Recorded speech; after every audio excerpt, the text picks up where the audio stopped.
आपका नया chapter periodic classification समझने से पहले हम कुछ फंडामेंटल पार्टिकल्स के बारे में पढ़ लें जो एटम्स में प्रेजेंट होते हैं और उनके बिहेवियर के बारे में पढ़ लें। एक क्विक रिवीजन कर लेते हैं, इसके बाद हम दूसरे लेसन्स पढ़ेंगे, दूसरे कॉन्सेप्ट्स पढ़ेंगे हम। तो आप सबको पता है कि एक एटम के अंदर क्या क्या प्रेजेंट होता है। इलेक्ट्रॉन प्रेजेंट होता है, प्रोटॉन प्रेजेंट होता है, न्यूट्रॉन प्रेजेंट होता है। इलेक्ट्रॉन पे नेगेटिव चार्ज होता है, प्रोटॉन पे पॉजिटिव चार्ज होता है, न्यूट्रॉन न्यूट्रल होता है। मास हम देखते हैं तो इलेक्ट्रॉन का मास नेग्लिजिबल होता है, प्रोटॉन का मास हम रिलेटिव मास 1 यूनिट लेते हैं, न्यूट्रॉन का रिलेटिव मास हम 1 यूनिट लेते हैं। एक कॉन्सेप्ट आपने पढ़ा हुआ है एटॉमिक नंबर। एटॉमिक नंबर क्या होता है? नंबर ऑफ प्रोटॉन्स और number of electrons present in atom. या तो आप प्रोटॉन काउंट कर लीजिए या इलेक्ट्रॉन काउंट कर लीजिए, दोनों इक्वल होते हैं एक एटम के अंदर, इसलिए एटम हमेशा क्या होता है? न्यूट्रल होता है। पर जब हम किसी आयन की बात करते हैं तो आयन में क्या होता है कि नंबर ऑफ इलेक्ट्रॉन डिफर कर सकते हैं, इसलिए उस वक्त हम किसको काउंट करते हैं? नंबर ऑफ प्रोटॉन को। तो जब भी आयन में आपको एटॉमिक नंबर देखना है तो आप क्या देखेंगे? नंबर ऑफ प्रोटॉन्स आप देखेंगे। इसके बाद आपका एक और कॉन्सेप्ट आता है एटॉमिक मास। कई लोग मास नंबर बोलते हैं, कई जगह इसे एटॉमिक वेट के नाम से रिप्रेजेंट करते हैं। तो जब आप प्रोटॉन और न्यूट्रॉन के नंबर को प्लस कर दोगे किसी भी एटम में तो उसको बोलेंगे हम एटॉमिक मास या मास नंबर। एक नई चीज़ अब मैं बताने जा रहा हूँ आपको कि केमिकल रिएक्शंस दो टाइप की होती है, एक केमिकल रिएक्शन और एक न्यूक्लियर रिएक्शन। केमिकल रिएक्शन में जो है इलेक्ट्रॉन पार्टिसिपेट करते हैं और न्यूक्लियर रिएक्शन में न्यूक्लियस पार्टिसिपेट करता है। तो न्यूक्लियर रिएक्शन कब यूज़ होती है? जब हम सुनते हैं ना एटम बम बनाना या इलेक्ट्रिसिटी बनाना न्यूक्लियर रिएक्शन के थ्रू, तब न्यूक्लियस पार्टिसिपेट करता है। तो अभी हमारा ये पढ़ने का कोई विचार नहीं है अभी न्यूक्लियर रिएक्शन, क्योंकि आपका पूरा चैप्टर किस पे बेस्ड है? केमिकल रिएक्शंस पे। तो केमिकल रिएक्शंस किस पे डिपेंड करती है? इलेक्ट्रॉन्स पे। तो हमें पूरा की पूरा कॉन्सेंट्रेट किसके ऊपर करना है? इलेक्ट्रॉन्स के ऊपर। हम प्रोटॉन और न्यूट्रॉन के ऊपर इतना कॉन्सेंट्रेट नहीं करेंगे। फिर भी हम एक एटम के रफली पार्ट पढ़ लेते हैं। दो पार्ट होते हैं, एक न्यूक्लियस होता है जो सेंटर में होता है, सेंट्रल न्यूक्लियस, और उसके चारों तरफ शेल्स होती है, ऑर्बिट्स होते हैं जिसमें इलेक्ट्रॉन्स रिवॉल्व करते रहते हैं। तो ये न्यूक्लियस से हमें कोई ज़्यादा अभी मतलब नहीं है। हम किसके ऊपर कॉन्सेंट्रेट करेंगे? आउटर शेल्स के ऊपर कॉन्सेंट्रेट करेंगे। तो शेल्स कितनी होती है? शेल्स जैसे हम इसको सोलर सिस्टम से कंपेयर करते हैं, जैसे ऑर्बिट रिवॉल्व करते रहते हैं एक फिक्स्ड पाथ के ऊपर, ऐसे इलेक्ट्रॉन्स रिवॉल्व करते रहते हैं एक फिक्स्ड पाथ के ऊपर, जिसको हम शेल्स या ऑर्बिट्स नाम देते हैं। तो बहुत सारी शेल्स होती है, पर आप चूंकि अभी छोटी क्लासेस में हैं तो हम 4 शेल तक काउंट करते हैं, K L M N. First shell को के बोल देते हैं, सेकंड शेल को एल बोल देते हैं, थर्ड को एम और फोर्थ को एन बोल देते हैं। मतलब K1 L2 M3 N4। तो एक शेल में मैक्सिमम कितने इलेक्ट्रॉन्स आ सकते हैं? तो उसके लिए हम ये एक फार्मूला देते हैं 2n स्क्वायर, 2n स्क्वायर। तो फार्मूले के चक्कर में आप ऐसे मत पड़े। आप जैसे हमने बोला कि एल शेल में कितने इलेक्ट्रॉन्स आ सकते हैं मैक्सिमम, तो एल का नंबर क्या है? 2। तो 2 का स्क्वायर कर लो, 2 2 या 4। अब इसका डबल कर लो 8, मतलब मैक्सिमम 8 इलेक्ट्रॉन्स हो सकते हैं।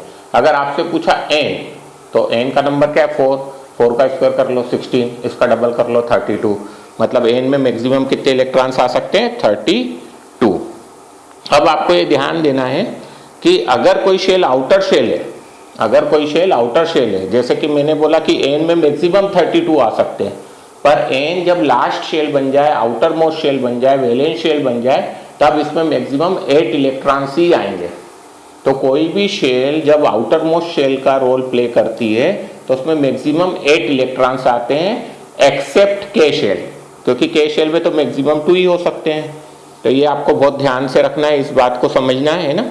अब देखो यहाँ मैंने कुछ लिखा हुआ है, यहाँ लिखा हुआ है कि एटॉमिक नंबर्स आपके लिख दिए हैं। मैंने सभी नहीं लिखे, कुछ छोटे से लिखे, 1 2 3 5 8 9 10 11 12 17 18 19 ऐसे आपके लिख दिए हैं। फिर इसी मतलब इलेक्ट्रॉनिक कॉन्फ़िगरेशन, मतलब ये शेल्स में कैसे डिवाइड होंगे, फर्स्ट शेल में कितने होंगे, सेकंड शेल में कितने होंगे, थर्ड में कितने होंगे। तो देखो इनका इलेक्ट्रॉनिक कॉन्फ़िगरेशन, जिसका एटॉमिक नंबर है 1 है उसका 1 आ गया, 2 वाले का 2 आ गया, 3 वाले का 2 1, क्योंकि पहली शेल में 2 ही आ सकते इलेक्ट्रॉन, तो नेक्स्ट इलेक्ट्रॉन किस में जाएगा? नेक्स्ट शेल में जाएगा। अब देखो 2 8 8, जहाँ तक 18 है वहाँ तक तो आपको कोई प्रॉब्लम नहीं आती है।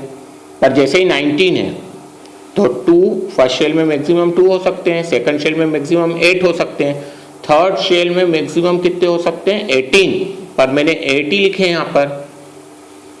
तो यहाँ पे वो रूल आ जाता है कि कोई शेल अगर वैलेंस शेल है तो उसमें 8 से ज़्यादा इलेक्ट्रॉन्स नहीं आ सकते।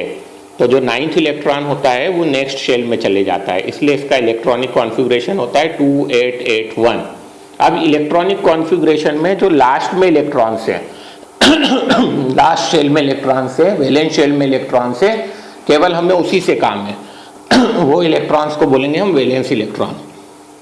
तो ये सब वैलेंस इलेक्ट्रॉन्स हमने लिख लिए, 1 2 1 3 जितने लास्ट में आए हैं वो हमने इधर कॉपी कर लिए। वैलेंस इलेक्ट्रॉन के हिसाब से हम देखते हैं कि ये डोनेट कर सकता है या गेन कर सकता है। यहाँ तो उसको अपनी आउटर मोस्ट शेल में 2 इलेक्ट्रॉन करने रहते हैं अगर K शेल है, या फिर 8 करने रहते हैं। तो ये जिसके आउटर मोस्ट शेल में वैलेंस इलेक्ट्रॉन कितने 1 है, तो ये एक दे भी सकता है और एक ले भी सकता है। जिसके आउटर मोस्ट शेल में 2 हैं, मतलब K शेल है, न तो इसको देने की जरूरत है न लेने की जरूरत है, ये तो सेटिस्फाइड है 2 के साथ। अब ये जो एटॉमिक नंबर 3 वाला है, इसका इलेक्ट्रॉनिक कॉन्फ़िगरेशन क्या है 2,1, वैलेंस इलेक्ट्रॉन हो गए 1, तो ये 1 इलेक्ट्रॉन डोनेट कर देगा। तो अब आगे आपको ये ध्यान रखना है कि जिसके वैलेंस इलेक्ट्रॉन 1 2 3 हैं तो ये इलेक्ट्रॉन डोनेट करते हैं, और जिसके वैलेंस शेल में 5 6 7 है तो ये इलेक्ट्रॉन गेन करते हैं। तो 5 वाला कितना गेन करेगा, इसको 8 बनाना है तो 5 वाला 3 गेन करेगा, ये देखो 5 वाला 3 गेन करेगा। 6 वाला कितने गेन करेगा, 6 वाला 2 गेन करेगा क्योंकि 6 + 2 8 होता है। 7 वाला कितने गेन करेगा, 1 गेन करेगा क्योंकि 7 + 1 8 होता है। जिसके इसमें 8 इलेक्ट्रॉन से वो कुछ भी नहीं करेगा, वो सेटिस्फाइड है, वो इनर्ट है, तो इसलिए यहाँ पे इसकी हमने 0 लिख के इसको इनर्ट लिखते हैं, जिसके वैलेंस इलेक्ट्रॉन 8 है। आप समझो जो इलेक्ट्रॉन गेन करता है, तो जितने इलेक्ट्रॉन गेन कर सकता है वो, तो हम उसको प्लस से शो कर देते हैं, ऐसे ही है ना।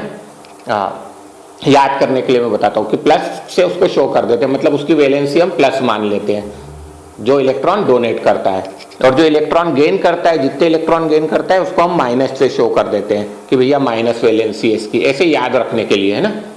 तो जिसकी वैलेंसी प्लस होती है तो हम उसको बोलते हैं कि वो मेटल है, जिसकी वैलेंसी प्लस होती है उसको हम क्या बोलते हैं, वो मेटल है, और जिसकी वैलेंसी माइनस होती है उसको हम बोलते हैं वो नॉन मेटल है। तो जिसकी वैलेंसी प्लस होती है मतलब वो क्या करता है, इलेक्ट्रॉन लेता है तो इलेक्ट्रॉन देता है तो उस पर क्या होता है, एक नेगेटिव चार्ज कम हो जाता है, तो वो क्या फॉर्म करता है, केटायन फॉर्म करता है। तो जितने भी मेटल से वो केटायन फॉर्म करते हैं, जितने भी नॉन मेटल से वो क्या करते हैं, एनायन फॉर्म्स करते हैं। तो जब आगे के चैप्टर हम पढ़ेंगे, आगे के कॉन्सेप्ट पढ़ेंगे, इसलिए मैंने क्विक रिवीजन करवा दिया आपको कि आगे आपको प्रॉब्लम नहीं आए। इसके बाद जो लेक्चर्स हैं वो हमारे ही एक्स स्टूडेंट जो अब डॉक्टर बन रहे हैं राजेंद्र जी, वो नेक्स्ट लेक्चर आपके लेंगे और उसके साथ आपको वर्कशीट प्रोवाइड होती चलेगी। Thank you.